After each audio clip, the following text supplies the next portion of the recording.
Assalamu alaikum ve rahmetullah. Hürmetlik Şarkı Türkistanlık muhacir musafir kırındaşlarım, aziz milletim.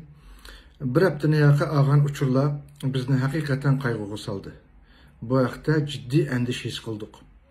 Taylanddaki 2014 yılından tatip şu yerda Taylanddaki Bangkok şehrida ADC turmusda turayotgan Şarkı Türkistanlık muhacir kırındaşlarımızdaki 48'i maalesef deyman Xitayning bisimi ve Tayland hükümetinin bu vaqtdagi yetersizlik sebebi bilen 11 yılına yakın turmuda turuluk. Bu kırındaşlarımızdaki bir kısmınınki ailesi, ehli balları Türkiye'de bulup mu Kayseri'de mevcut. Biz bu kırındaşlarımızdaki bu çakırıkı ve şu kırındaşlarımızdaki bizni Xitay'a kaytırdıgan boldu degen bu avazını anlap ve bu avazını anlap dadı feryat bilen nurgun sınırlarımız, erlerimiz, yaşlangan bubaylarımız, yaş ballarımızdaki uçurları bana yetti. Ben elbette bunun intayin özemde bir mesuliyet his kıldım. Bu vakte hazırgıça bir inkas yaki bir işaret kaytırmagan bolsam mı? Ama mehbi halette körüşdüğün yerlerinin hemmisi bile köreştik. Meyli halkara münasebet doğruluk muşu Tayland hükümetiyle alakalı bağlavatkan kişiler olsun. Meyli Tayland hükümeti olsun. Meyli Türkiye'deki Recep Tayyip Erdoğan, Prezident hürmetlik Recep Tayyip Erdoğan Katarlık Türk siyasetçileri olsun. Türkiye'deki emeldarlar olsun. Taşkı İşler Ministerliği, İçki İşler Ministerliği ve Türkiye'deki öktücü siyasi partilerinin rehberleri bilen bir ku uluşalığının bile özen bir vasıta köreştim. Uluşanmıganlığa vasıta arkalık muşu uçuruna, muşu şum haberine yetkizdim. Hem de bu kırındaşlarımız elbette çaresiz. Bu kırındaşlarımızın kolunu çıkan bir amal kemmeydi. Biz hem de o kırındaşlarımızın ki amanetinin ilgisi boğaçka elbette biz bununla tırışımız. Biz bununla kanda tırışımız degende biz halkaralık münasebet ve Türkiye hükümeti siyasi rehberliğiye bunu yetkizüş arkalık bununla yardım taleplerimizde oturup koyduk. Bunun bilen birge karab tutmay biz inşallah özümüz demiş kalalayımız.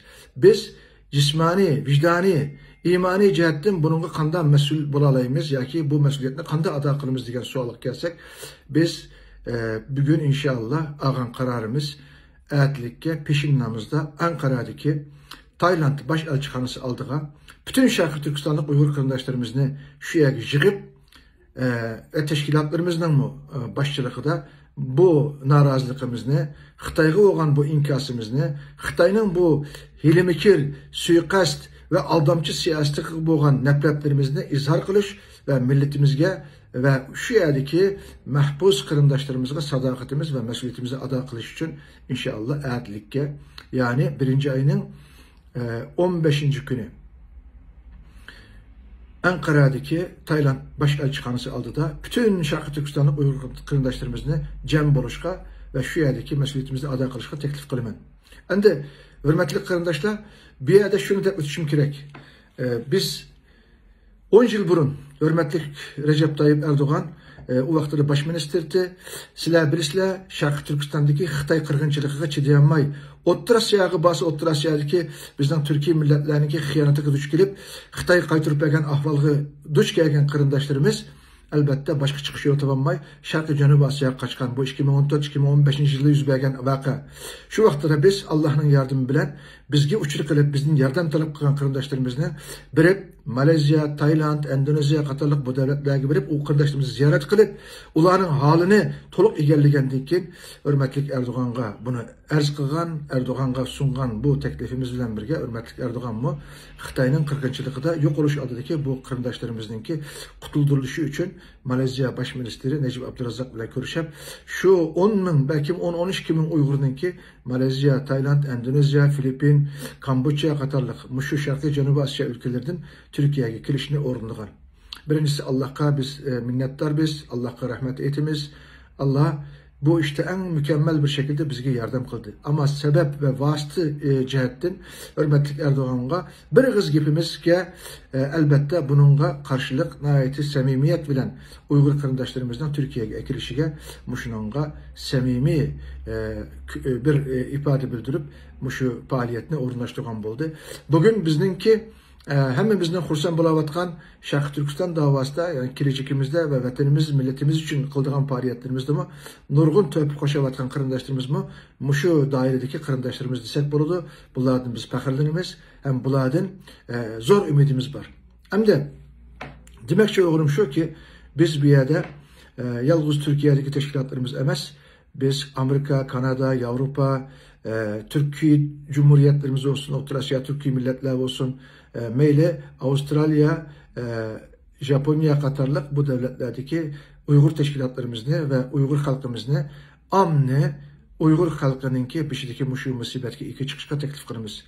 Xitay xiyal çağlamışsın, Uygur'dan iki çakısı yok. Halgan boyunca ben cezalayman, vatanda turmuğu lagırgı solap öttürmen, kırmen, sırtkiline yakılap, ulağını tutup, kaytırıp, ekirip cezalayman dediğin ama siyasetini Xitay elbette bunun vakitlik paydalangan bolsumu bunu mengülük devamlaştıramaydı. İnşallah biz bununla milletin ilgisi biz. Uygur'un ilgisi Uygur'un milleti. Biz bu işin birinci mesulü diyen, şu mesuliyet veren cevap kaytırmış.